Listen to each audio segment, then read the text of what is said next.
Track 26. We are all familiar with the nuclear family, which has been the dominant family structure in the UK for the last 60 years at least.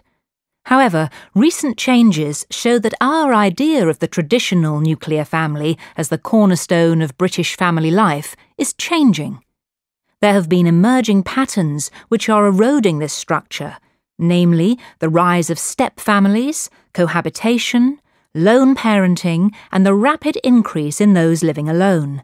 We are going to explore these areas in turn and look at their effect in terms of the family. Firstly, step families are becoming more and more common.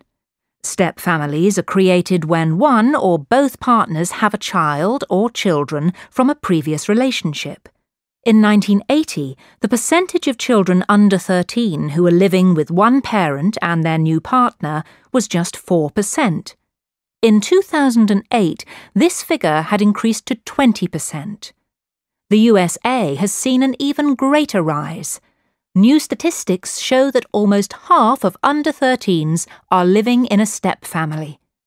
Now, we can still call the step family structure a nuclear family, as it does follow the structure of two parents and dependent children.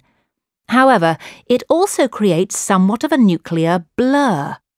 Step brothers and sisters may belong to two family units, so where do we draw the line at which family they belong to? Cohabitation, when partners do not marry yet live together as a family, has also increased. In 2006, of the 17.5 million families in Britain, nearly 3 million of these comprised unmarried couples. What does this mean to the nuclear family? Firstly, the traditional view of a nuclear family requires married parents, so we can't put these types of family under this umbrella. Statistics show that even if cohabiting couples have children, they are more likely to separate than their married equivalents. Lastly, we need to look at the rise of the DINKs, which stands for Dual Income, No Kids. As Clark and Henwood outline, many cohabiting couples are choosing a life without children, putting consumer spending first. Lone parenting is a relatively recent family structure which has rapidly grown in the last half-century. In 1972, only 1 in 14 children lived in a lone parent family. When we compare this with today's figure of 1 in 4, we can see that this is a rapid increase. In the past, lone parenthood was overwhelmingly the result of a death of a parent. Nowadays, however, it is increasingly a choice. Some sociologists argue that this increase is due to the outlook of women. Where women once were willing to accept an unhappy or abusive marriage, now many will choose lone parenthood. Often, this can be just a transitory phase before they find a new partner. This view of women's attitudes and lone parenting is highly debated because some figures show that the largest group of lone parents are mothers who have never married. You can find counter-arguments for these ideas in Butler and Jones. One difficulty for single parents is that they are a social group who are much more likely to suffer from poverty and hardship. They are more likely to live in rented accommodation and have childcare issues. Lastly, an increasing number of people are choosing to live alone. The number of people living alone in Britain has more than doubled in the last 20 years. In 1990, just over 4 million people lived alone. Now this figure has reached 8.5 million, an incredibly rapid growth which has had enormous effects on the traditional nuclear family. This number represents a great chunk of the population who, either by choice or necessity, are outside the traditional family unit. Some think that these changes may not help the community. In fact, there are many arguments that this rise in alternative household structures will create a more isolationist and less community-based society, where close bonds, which are usually formed within the family, have no place. Leaving aside whether or not the housing even exists for this boom, an important factor which must be looked at is the disproportionate expense for those living on their own. By this, I mean the burden of all costs is shouldered by one wage instead of two, and of course, one person is using the energy which could be shared between a group, having a greater impact on the environment too. However, on a more positive note, people, especially women, are proving to be extremely... Track 27. Hi, Dad. How are you? I'm fine, Sally. How's the course going? It's going well, actually. I'm really enjoying my math course at the moment, mainly because it's not that difficult compared to the other modules. Good. And what about the tutors? What are they like? Well, I've got 4, and they're all highly knowledgeable. But Professor Jones is my favorite. I really respond well to the way he teaches. And are your fellow students nice too? Yes. I've made lots of new friends, and everyone seems to be very hardworking. The course has lots of group work, but to be honest, this isn't really the way I like to study. I prefer to study alone. Oh, well, I suppose not everything can be perfect. I know, Dad. You're right. In fact, there is one thing I'm a bit concerned about. My statistics module. I think I might not pass it. Well, let's wait and see, shall we? There's plenty of time to improve. Don't worry about it yet, okay? Thanks, Dad. I'll try not to. Track 29. Hi, Jane. How are you settling into life at university? Fine, except I don't really know what there is to do in town. I haven't had time to look around yet. You've been here for a year. Could you give me some ideas? Of course. There's lots of places for students. Firstly, if you go across the bridge over the river outside the campus and turn left... Oh, no, sorry. That's the garage. Turn right. Then you'll get to the bowling alley, which is really popular at the weekends because it's so close to the campus. On Friday nights, they have a special discount for students. Oh, that's great.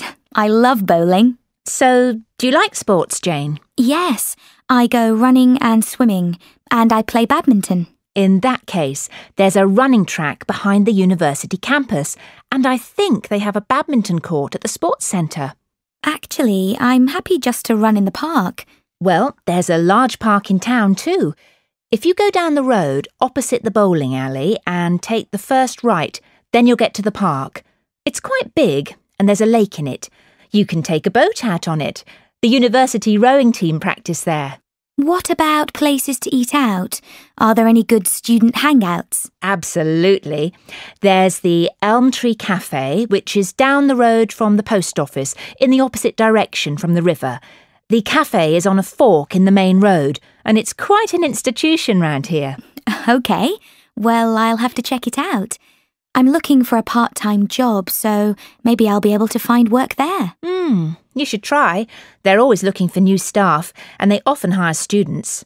Now, have I forgotten any other important places? Oh, yes. You like sport, so I should mention the leisure centre. Don't get it confused with the swimming baths, which are down the road from the supermarket. The leisure centre is opposite. There aren't any swimming baths there, but you can get a student leisure card which will let you into both. So, you see, there is quite a lot to do in this town. It seems like there is.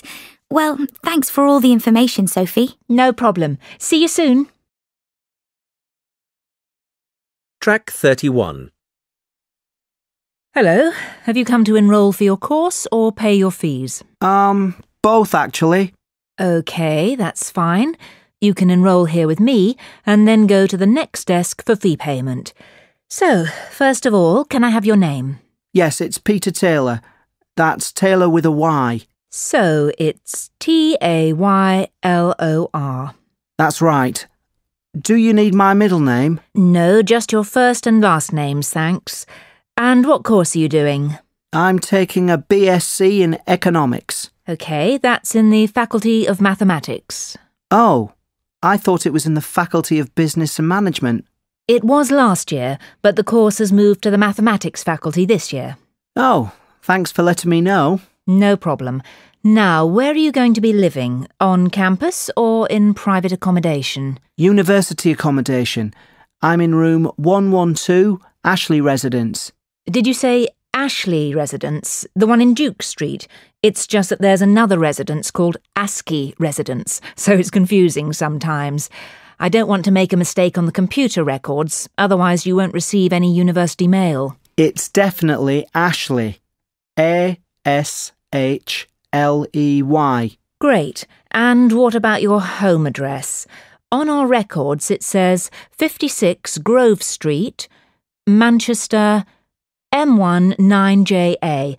Is that correct? Actually, there's a small mistake. It's M4, not M1. The rest is correct. 9JA. OK, I think that's all. You're enrolled on your course, so you can go and pay your fees now. Thanks. Bye. Track 32. Hi there, can I help you? Yes, I'd like to find out more information about the services here at the Students' Union. Of course, we're here to help you throughout your time at university. So, what kind of help can you give me exactly? Well, our job focuses on three main areas: giving advice and information to students, arranging social events, and campaigning for students' rights. Right. And what about help with things relating to everyday life? Well, we have a team of 6 advisors who work part-time and have expertise in certain areas, including accommodation and travel. Oh, that's great. And how can I contact the advisors? Right, there are several ways. You can come into this office and speak to an advisor in person, or email us if you can't come in. And there's also a 24-hour helpline. You can find the helpline number on your student card. And you can call us at any time of day or night with any questions or worries you have. OK, and thanks for your help. You're welcome. Track 33. Hi, how can I help you? I'd like to register to use the library, please. OK, that's fine. Now, can I have some details from you? What's your name and student ID number? Simon Anderson. That's A-N-D-E-R-S-O-N. The student says that his name is Simon Anderson, so the answer on the form is Anderson. Now we shall begin. You should answer the questions as you listen because you will not hear the recording a second time. Listen carefully and answer questions 1 to 4. Hi, how can I help you? I'd like to register to use the library, please. OK, that's fine. Now, can I have some details from you? What's your name and student ID number? Simon Anderson. That's A-N-D-E-R-S-O-N. And ID number? Hold on. Let me look. It's A-N-D 105763.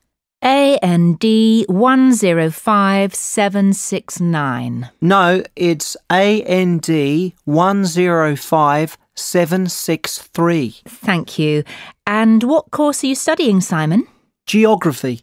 Is that in the Faculty of Environmental Science or Earth Science? It's in the Earth Science faculty.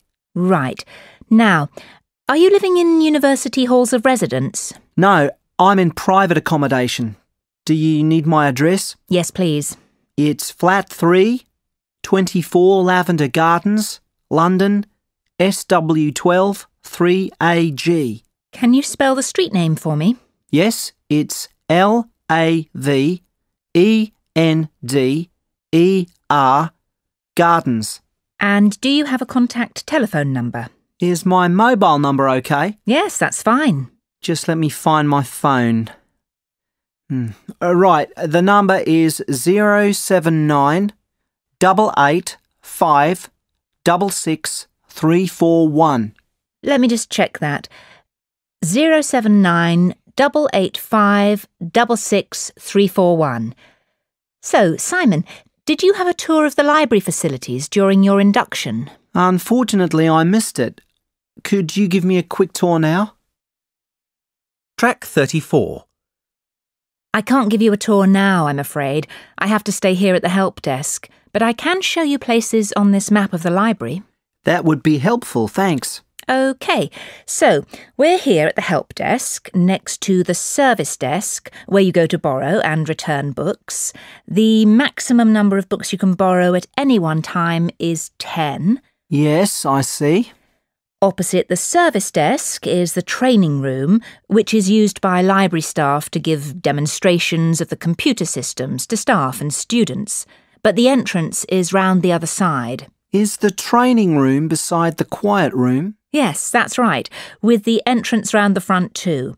It's important to remember that all mobile phones must be switched off in this room. Of course. And what about books? Where can I find the books for my course? Good question. You're studying geography, so if you walk past the service desk, turn left and continue on past the philosophy section, you'll find the geography section. The copying facilities are on the left. Now, one more important thing is the group study room and the booking system. If you're working on a project with other students and you want to discuss things with each other, you can go to the room in the corner at the opposite end of the library from the copiers. That's the group study room. It's between the sociology section and the TV room. The group study room must be booked 48 hours in advance. Right, thanks. Can I keep this map? Actually, this is the last one I have, but I can make a copy for you. That would be great, thanks. Oh, I should also explain how you book the group study room. Oh, yes. So how do I do that? You can only book this room using the online reservation system, the same one you use to reserve books that are currently on loan. I thought it was called the online catalogue system. No, that's for searching for things in the library. The reservation system is what you use to make a room booking. And can I access that from outside the library? Yes, via the library website. You will need to enter the name and student number of each student in the group too, so make sure you have these to hand when you make the booking. But all this is explained on the home page of the website. Once you've made your reservation request, you'll receive a confirmation email from the library to say whether your booking has been successful or not. If not, you can try to arrange another time. Well, that sounds fairly easy. Yes, you'll be fine. It's all quite straightforward, really. Thanks. Track 35. Now, not only do we have lots of historical architecture here in the town of Tanbridge, we also have a rich variety of famous residents. Of course, everyone has heard of the famous writers Jim Harmon, Anna Collins and Ian Cheriton, or I.H. Cheriton as he is better known. And they have all lived in our small town. In fact, Anna Collins, the celebrated romance novelist, spent all her life in this town. She lived by the town square, where there is a plaque to commemorate her. She died in 1968, and you can see her gravestone in Tanbridge Cemetery. You may know Anna from her most famous work, The Pride of Angels, which won numerous awards, and for which she was a runner-up for the Herald Prize in 1950. James Harmon also lived here between 1975 and 1990. A best-selling horror writer, he got many of his themes for his haunting novels from this very town. He passed away a year after leaving Tanbridge, and although he isn't buried in the town, we do have a statue of him on the roundabout as you enter the town. Now, I.H. Cheriton has been the Poet Laureate for 3 years, and he lives in Tanbridge today. His home is the Red House by the river. Not only a poet, he has also written 10 novels that have topped the book sales charts. He always does a lot of work for local charities and is quite a gem in this town. Lastly, another famous resident of Tanbridge is Sylvia Daniels. She grew up in Tanbridge and went to the local comprehensive here. You can see her childhood home just across the river by the post office. Now, I am sure you all know her for her latest film, Planet Dust, which has just reached #1 at the cinema box office. But she wasn't always an actress. Before she headed for Hollywood, you could have seen her waiting tables in the Dorridge restaurant here in town. She often comes back to visit, as her family all still live here. If you're lucky, you may even catch a glimpse of her. Track 36. Welcome to the latest episode of Film Finest with me, Liz O'Donnell. The films I'll be reviewing in this episode are What Happens in the Night, the new horror film by acclaimed director Jan de Nijberg, and Happy as Larry, a new romance comedy starring Harrison Wyatt and Sonia Smith. Let's start with What Happens in the Night. Set in a convent school in the 1950s, This film tells the story of two boys who are haunted by apparitions of monks. The film has the feel of a comic book, as it's shot in black and white with occasional shots of vivid color. De Nijberg, the director, said he wanted some elements to stand out, and he has used color to do it. I would say quite effectively. He claims his inspiration for the film is his own experiences growing up in 1950s Liverpool. A believer in ghosts himself, he thought he saw ghosts in his school years. Ghosts or not, this film is certainly haunting. What Happens in the Night is a film that will scare you. I wouldn't say it's the best horror film to come out this year, but it's certainly shot beautifully. And it's not hard to follow. So, unlike some recent horror films, you don't have to sit in dedicated concentration for 2 hours trying to keep up with a complex plot. An enjoyable film. I would give it 4 stars. In Happy as Larry, Sonia Smith and Harrison Wyatt play two people who fall in love but cannot be together because of their families. The build-up to the film has certainly been epic, with gossip about both co-stars in the papers. Rumor has it that Smith and Wyatt aren't the best of friends. In fact, on the set, they barely spoke to each other. I have to say, though, this doesn't come across in the film, and they look like a great couple. Happy as Larry is a move away from the usual films Sonia makes. She is better known for her roles in action films, but she has shown herself to be a capable comedy actress. However, I'm not sure this is the finest film to do it in. Both men and women alike can get something from this film, but the romance angle is overplayed, and the laughs are few and far between. If you want romance, this film is fine, but if you want comedy, I would recommend seeing something else. I would give it 3 stars.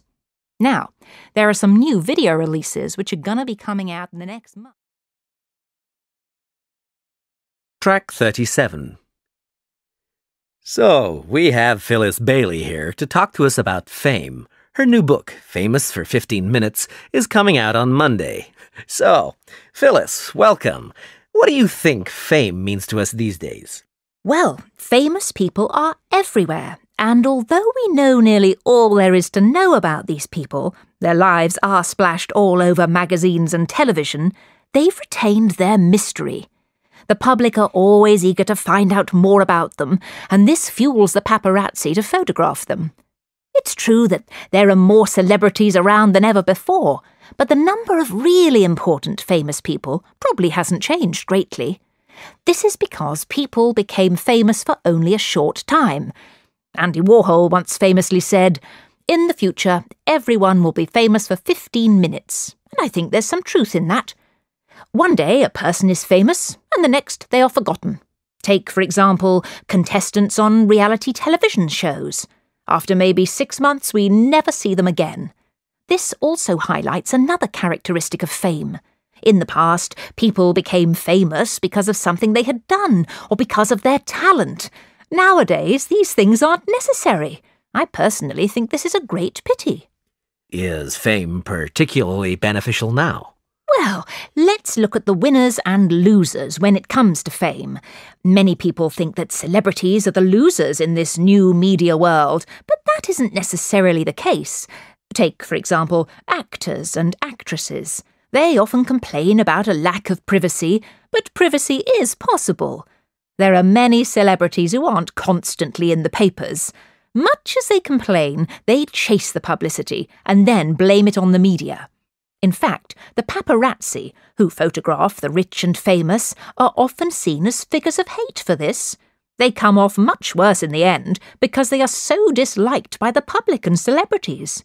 But in reality, they are making the celebrities and their managers even richer. In fact, because of the cult of fame nowadays, we can see media executives making even more money and celebrities signing multi-million-pound deals. And who pays for this? Well, all of us. Cinema and concert ticket prices have risen, and DVDs cost more than ever. Merchandising makes a fortune for the famous these days, and although we are paying for it, the rewards go to only a small elite, the big players, the stars and the executives, but they miss a lot of the creative talent in the industry, like the people who write the screenplays. They are still on the same salary they were on 10 years ago. Executives certainly have a difficult job managing their clients, but they get rewarded well for doing so. I, for one, think these rewards should be more fairly spread. How could this be done, are you suggesting? Track 38. Now listen carefully and answer questions 1 to 6. Thank you for coming along to the Cultural Sydney talk. I'm going to start by telling you about the Yellow Plaque scheme, which has been running in Sydney for over 40 years and has been incredibly successful. When you're walking around the city, you'll see some buildings with a small round yellow plaque on them. If you take a closer look, you'll see the name and details of a famous person who lived in that very place. We have at present 130 plaques up in the city. The scheme has been great for tourism, but it was really started to raise awareness of the rich history of Sydney, both locally and nationally. And we think we've managed to do this. We also wanted to make people aware of the impressive list of important people who have lived in this city, and we've certainly achieved that. But that's not all. Although not part of our original aims, the scheme has also helped preserve some of the older and more important buildings in Sydney, because people now know that these buildings are a link to our past. Some of the buildings are actually over 180 years old, which for Australia is ancient. We actually think that this is where the scheme has achieved the most success, in raising the profile of our rich history. Of course, it has helped tourism, but not only that, locals also walk around looking at the plaques. It has been really wonderful in highlighting our past. Some people are quite surprised to see who has lived here. Take Errol Flynn, for example. He was married in Sydney. We are planning on putting more plaques up, and a common question is how can people nominate a figure to be put on a plaque? It's quite a simple process. Applications can be downloaded from our website. If you want to nominate someone for a plaque, you just need the person's name, where they lived, and you need 3 signatures to approve your application. Our panel then checks that all the data you've submitted is correct, and hopefully, within a year, a new plaque will be erected. But you can't nominate just anyone. A plaque can only be given to a person who is famous and has achieved something out of the ordinary, like an important politician or world record-breaking sportsman, for example. We aim to have 50 new plaques up within the next 3 years, and we have plenty of funding to do so. Our funding comes from 3 sources: the local council, community donations, and the tourist board. Whereas in the past, the tourist board put in the majority of funding, now public donations count for 65% of all total funds. In fact, our funding is so healthy now, there are plans to expand the scheme. Track 39. At the moment, we only have yellow plaques for all the famous people, but we are aiming to produce different coloured plaques so that people can do specific walks. For example, if they are interested in famous sports personalities, they can do a tour following the red plaques, the colour we are aiming to use for these people. We are looking at introducing grey, white and green plaques as well. We are thinking of using grey plaques to signify people who have done important work within the government, and white plaques for those who have done good works in the community. Lastly, our green plaques we think will be very popular. These will be for painters and sculptors, leaving our yellow ones for writers, actors and other people of note. We do hope you enjoy looking at the plaques around the city.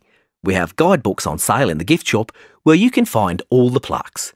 These are priced at $11.99. CD 2.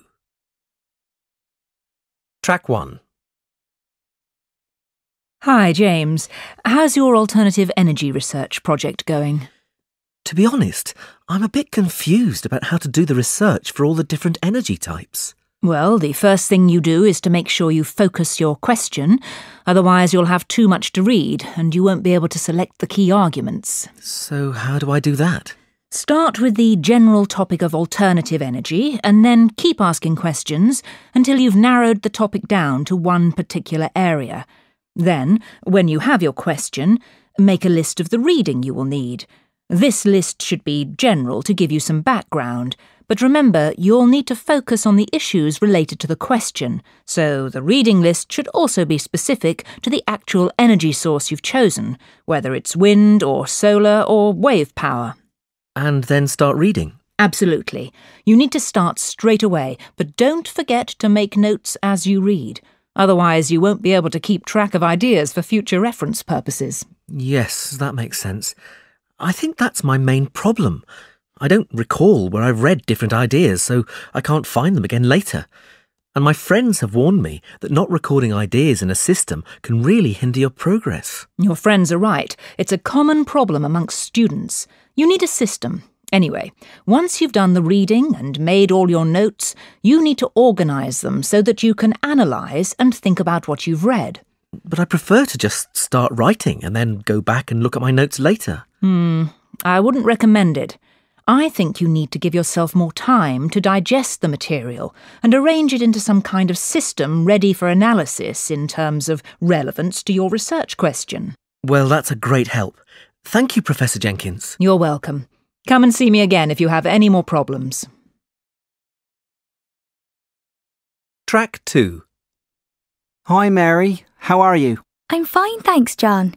How's your essay going? Not so good, actually. Would you be able to help me with it? Of course. What do you want to know? Well, just the type of information you're going to write about. I won't copy you. I just want some ideas to get me started.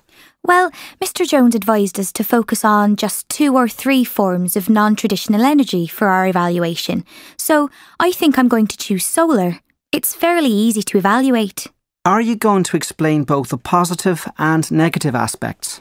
Well, Mr. Jones warned us not to get too involved in the ethical aspects of the topic, so I'm going to structure my essay by using the advantages and disadvantages of each energy form. That's why I also want to talk about biofuels. I think there are more disadvantages. Oh, I see what you're doing. Using the negative points of one to highlight the positive points of the other. That's a smart idea. And what about the third energy source? I was having difficulty choosing between nuclear and wind because they're both problematic, but I've decided to do nuclear for my presentation instead. Thanks, Mary. Chatting to you has helped me think a bit more clearly about my essay. That's fine. Good luck with it. Track 3. Hi there, guys. Nice to see you. And you. So, are we going to finalise what we're doing for the environmental science presentation today? I hope so. The presentation is next week. Actually, I wanted to talk to you about this because I think we need to take out some of the information we're including. Oh, really? Like what, Shirley? Well, I'd like to suggest taking out the background details. I think it's just too much information to fit into 10 minutes. But isn't it important to make sure the audience understands the context? I don't think so. And anyway, we could include the background details on the handout. OK, I'm with you on that. Chris, what do you think? Yes, OK, that's fine. I'll add the details to the handout. Anything else? Yes. I'm not sure whether the solar energy statistics will be too much for the audience to take in. There's a lot of numbers and graphs. Can we put the statistics on a handout too? I see your point. We don't want people looking at lots of numbers while we're speaking. But without the statistics, I don't see how we can support our main ideas. Actually, you're right, Tom. I hadn't thought about that. In that case, can we delete the diagrams? It's going to take too much time to explain them. Let's think about that a bit more. If we have to choose between taking out the statistics or the diagrams, I think we should opt for the diagrams. They're less crucial to the presentation. What do you both think? I think it's going to work much better than the original plan we had. Absolutely.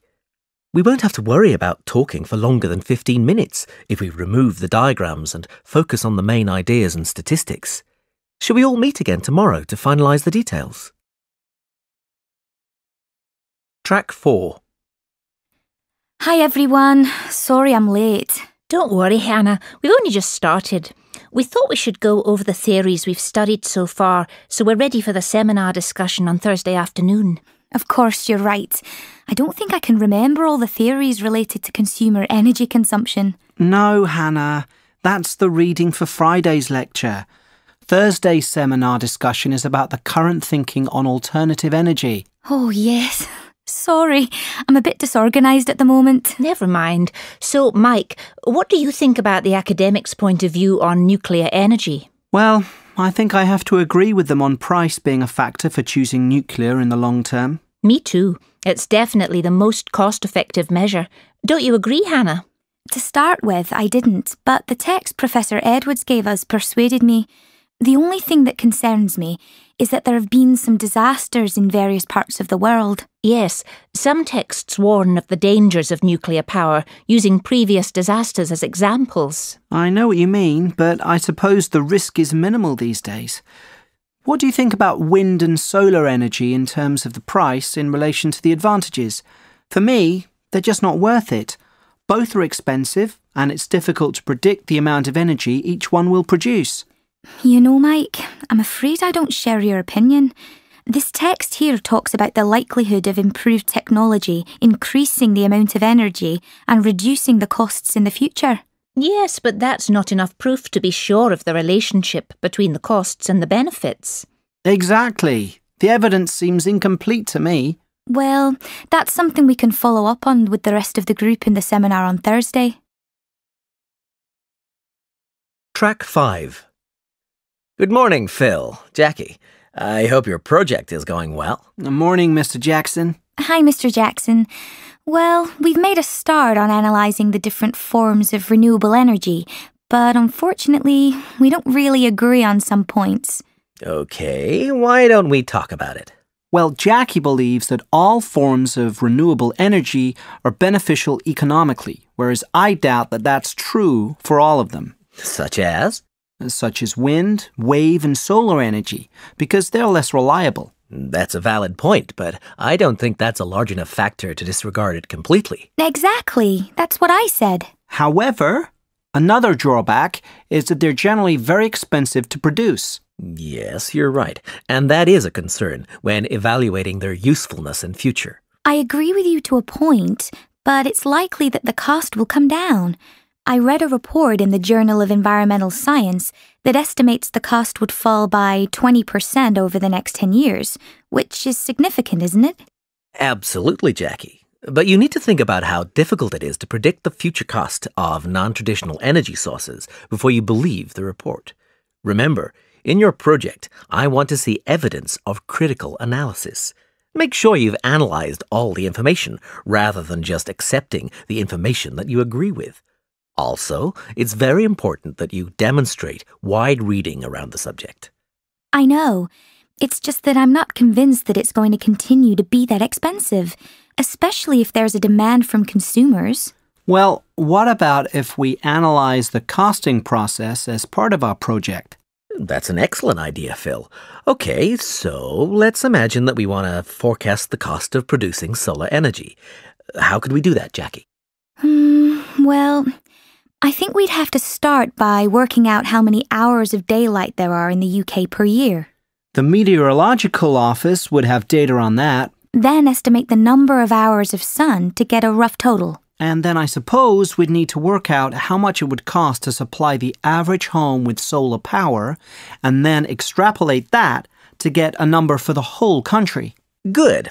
And don't forget the price of power conversion stations. This will have a significant impact on overall expenditure. And there's one more factor you haven't taken into account yet regarding the consumers. Whether they would change from traditional to renewable energy? No, but think about what might make them change. Oh, yes. How much they would be willing to pay. Exactly. Well done. Track 6. So, our project is going to cover 3 main areas. Firstly, comparing the main forms of alternative energy, solar, wind, wave, and biofuels in terms of production costs. Secondly, we'll take solar energy as an example and do a cost prediction. And lastly, we'll analyze whether they're likely to replace traditional fossil fuels in the future.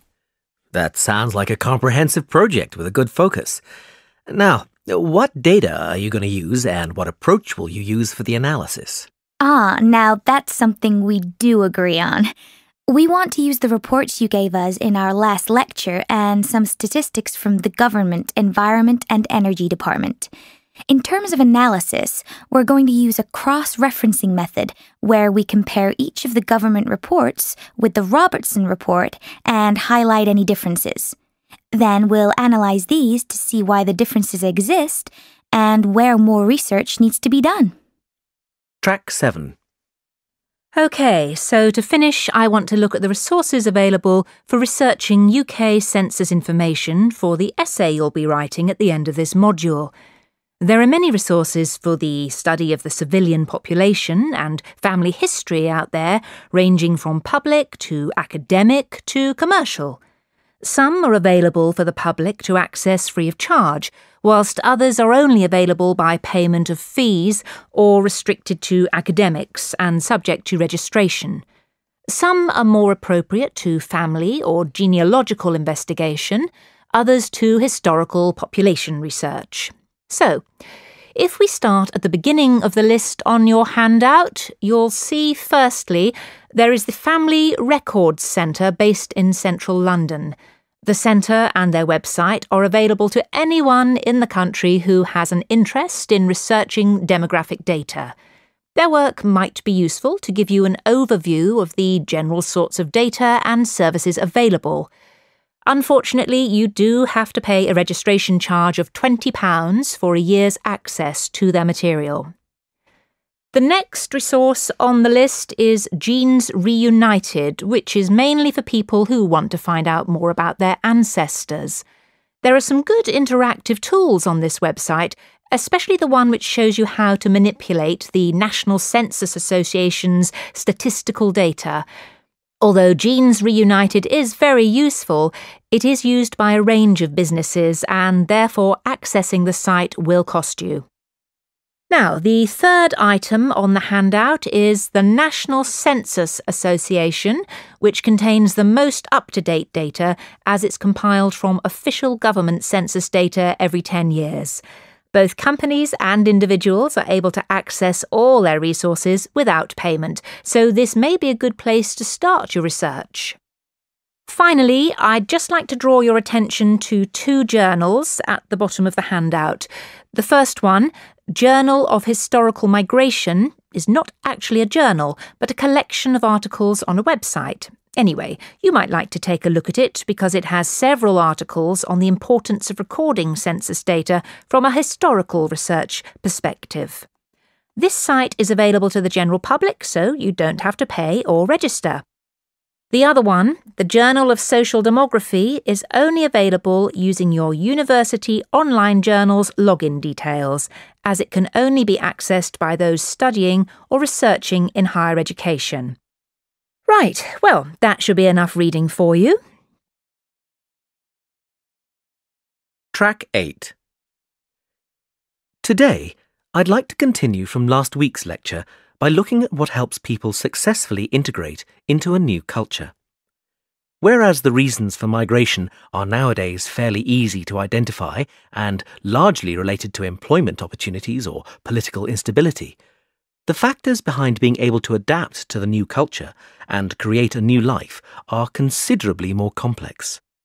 Let's start with an overview of the issues as shown on this diagram. Starting on the left of the diagram, there are two lists of factors, internal and external.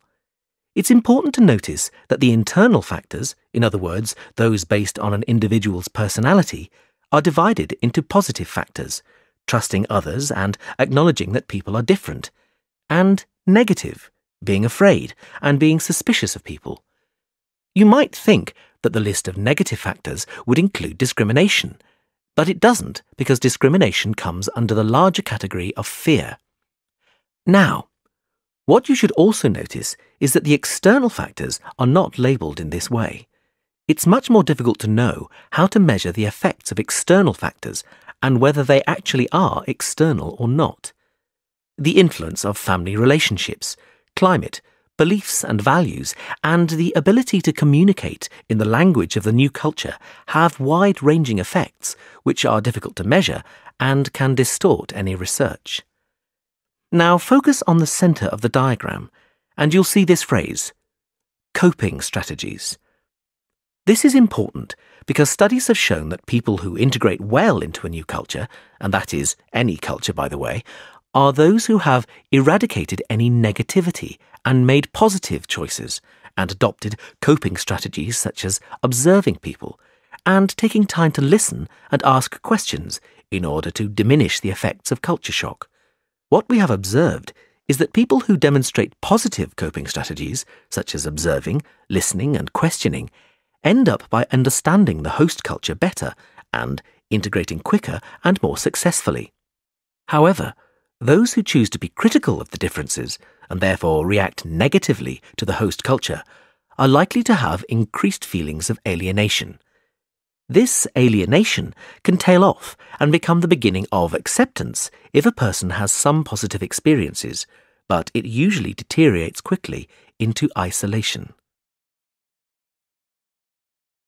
Track 9. Many people have immigrated to Britain and become citizens over the last 200 years, and in today's lecture I'd like to look at the various laws or Acts of Parliament introduced to deal with those people who came to live in Britain. In 1793 there was the Aliens Act, which the British government introduced to control the number of refugees fleeing to Britain to escape the revolution in France. Compared to today, when refugees have to complete a long and complicated application process before arrival, in 1793, all that was required by the authorities was that individuals had to register at the port where they arrived. The collection of personal information started in 1844 with the Naturalisation Act, which was updated in 1870. The main difference in the 1870 Act was that applicants who wanted to stay in Britain had to have served the Crown or to have lived in the country for at least 5 years before being considered. Both these acts allowed the government to control the number of people coming into the country. These changes were fairly insignificant regarding people's freedoms and the amount of state intervention involved. However, in the 20th century, this began to change. The Alien Registration Act was introduced in 1914, and when the First World War broke out, all aliens over the age of 16 had to register at local police stations, be of good character, and demonstrate a working knowledge of English. The reason for this act was to create a feeling of patriotism among migrant communities and also to stop spies from Europe infiltrating the country. And after the Second World War, the meaning of British nationality was redefined again, this time to encourage residents from British colonies to come to Britain to help rebuild the country. This was the British Nationality Act of 1948. The condition was that potential migrants had to demonstrate that they wanted to work and were fit and healthy. Finally, there was the Commonwealth Immigration Act of 1962. Legislation was passed to restrict the number of Commonwealth immigrants to Britain. Although many people still wanted to come to Britain to obtain good jobs, the Act now meant applicants had to get work permits, which were given mostly to skilled immigrants such as doctors. In the next session, I want to look at more contemporary acts. For instance, the one that was...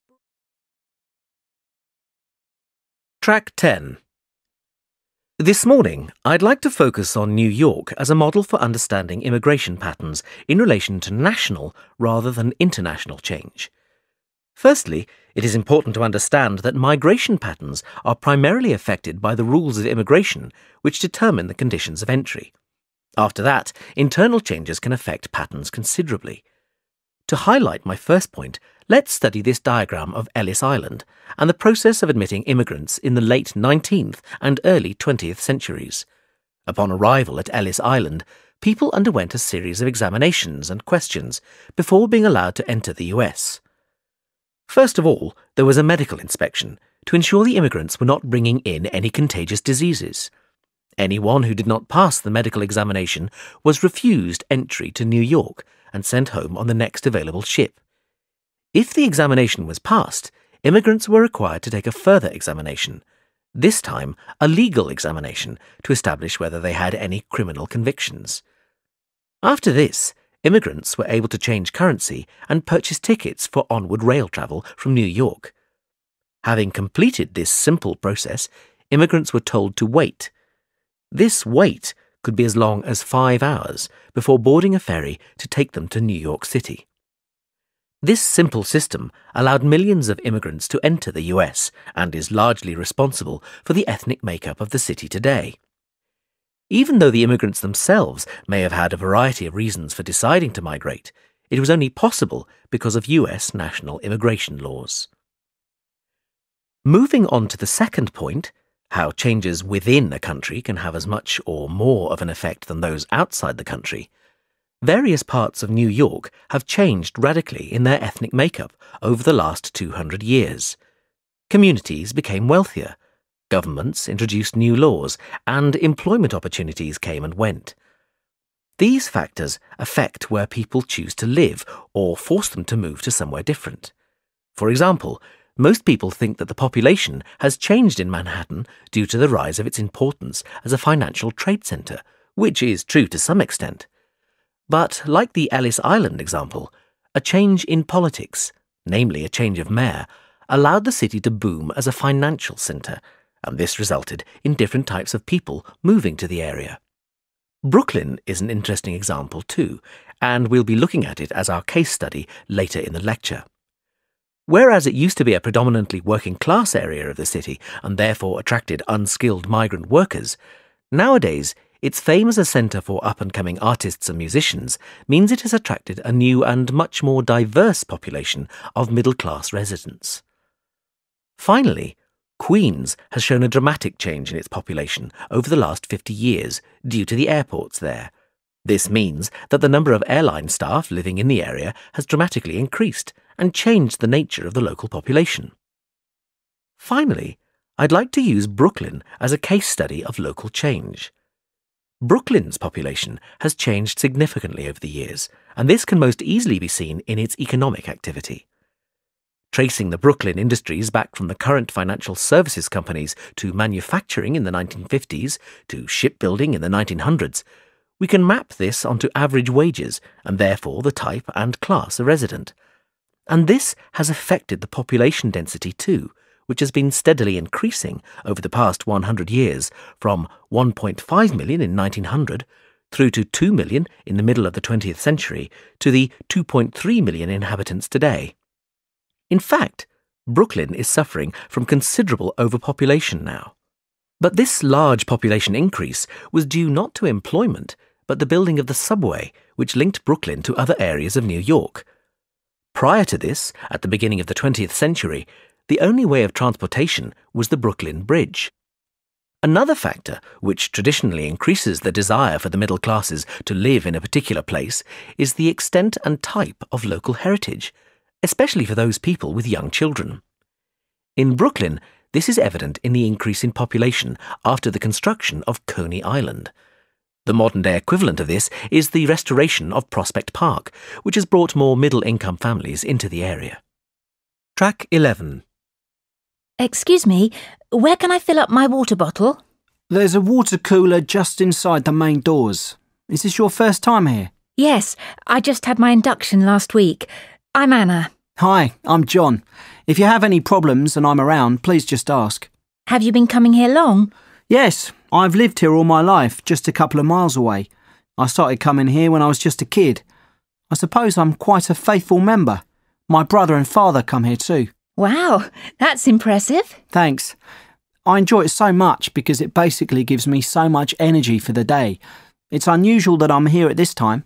I work pretty hard, and so I try to fit it in before work usually. I start work at 7, so I usually get in here by about 5:30. Oh, it must still be dark at that time. Yes, it is. That must take some willpower. It does, but it's worth it. You should try an early session. It really makes you feel good about the day. How often are you planning on coming? I was thinking maybe just twice a week at the beginning and then build up from there. What do you think? That's a good idea. When are you thinking of coming? Probably evenings. Is it generally very busy then? It can be. I came in the evening yesterday and it was quite busy. In fact, a funny thing happened. I was on the treadmill and suddenly water started hitting me. It was the fire alarm. The sprinklers had gone off. I was absolutely soaked. It was the first time anything like that has happened, but it was pretty funny. Fortunately, it was a false alarm.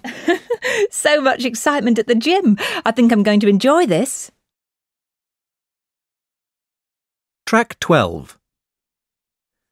Thank you for taking the time to see me today, Mr. Jones. I'd just like to take a minute to outline our new step machines. No problem.